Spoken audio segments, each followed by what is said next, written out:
Hello friends, I am Madhura. Welcome back to yet another Navratri special series on Madhura's recipe. So before we start, let me give a few updates.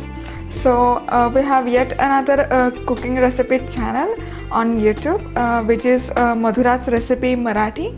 That is for regional Maharashtrian recipes, as well as I have yet another channel that is Madhura's Style that covers my personal videos, my video tips or weight loss or my diet routine and some home remedies.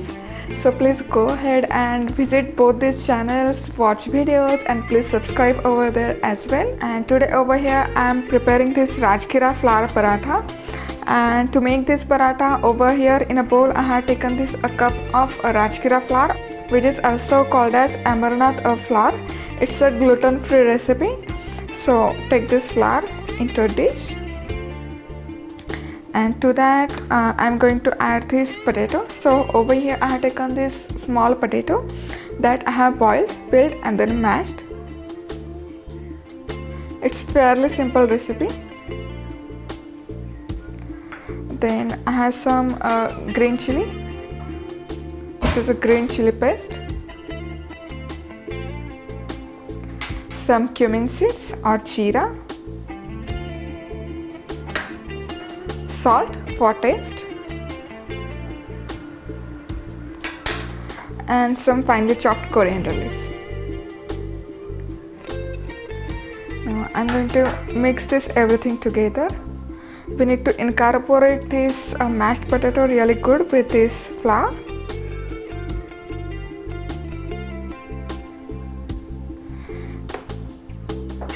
And over here this potato and all the spices are well combined with this dry flour.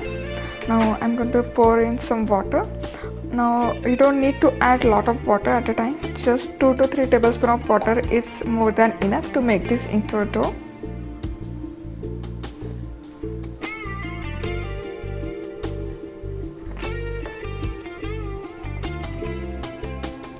And there is no fixed amount of water. It really varies depending on the quantity of potato that you take as well as the quantity of flour.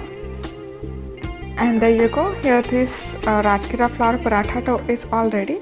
I have used just about 2 tablespoons of water. Now coat this with some oil so that it doesn't form a crust.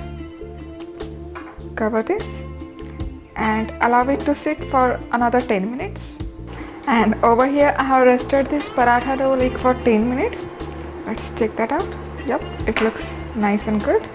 Now I'm going to divide this into 3 equal size portions.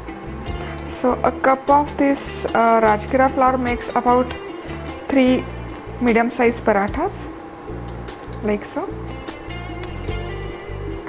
Now next I'm going to take one of this dough ball, and over here I have this rolling board, and I have attached one aluminum foil over this rolling board.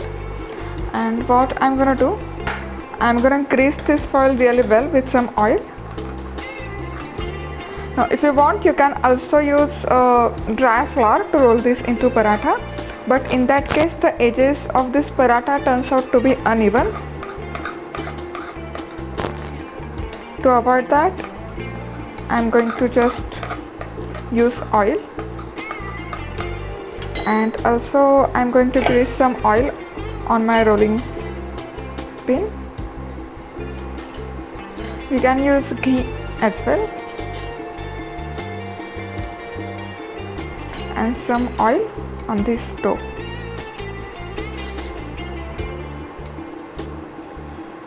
And just roll this out into small disc.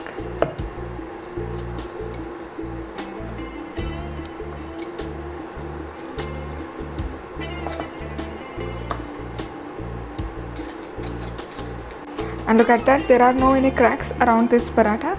Now it's ready to go over skillet. Over here this pan looks nice and hot. Now I'm going to put this paratha over this pan and allow it to cook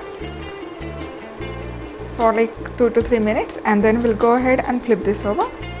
And over here this is cooked for like 2 minutes. I will go ahead and give this a flip. and allow it to cook from other side as well for like 2 to 3 more minutes. Over here I have cooked this for 2 more minutes. Now we have already used some oil while rolling this paratha. You don't need to use any oil while roasting it, but if you want you can add little bit of ghee. So over here I'm using little bit of ghee. Smear some ghee on the top of this paratha. Flip that over and some more ghee on other side. Get that it's swelling up little bit. Now this Rajgira Paratha doesn't puff up as good as our regular paratha or chapati. Perfect. Now it has got nice this browning all around this paratha, and you can see it has got this nice browning all around this paratha. Now it's a perfect time to take this out. Look at that. Looks nice. It has got nice crisp, but at the same time it is nice and soft from inside. In the same way we will roll out my rest of the paratha. And here this Rajgira Paratha is all ready and it looks super good. Now the good thing about this paratha is it stays nice and soft and moist for a longer period of time. You can even carry this in your lunch or tiffin box, and it does not only make good recipe for fasting or upvas or vrat, but you can have this at any other time as well, as it is really good for health. It's rich in calcium as well as iron. So if you like my today's video, please hit the like button. If you have any questions, suggestions, queries, please note down in the comment box below. And please subscribe to my YouTube channel, that is Madhura's Recipe. Now it's free, and whenever I post a new recipe or new recipe video, you will be the first to get informed about that. Thank you for watching. See you soon. Bye bye.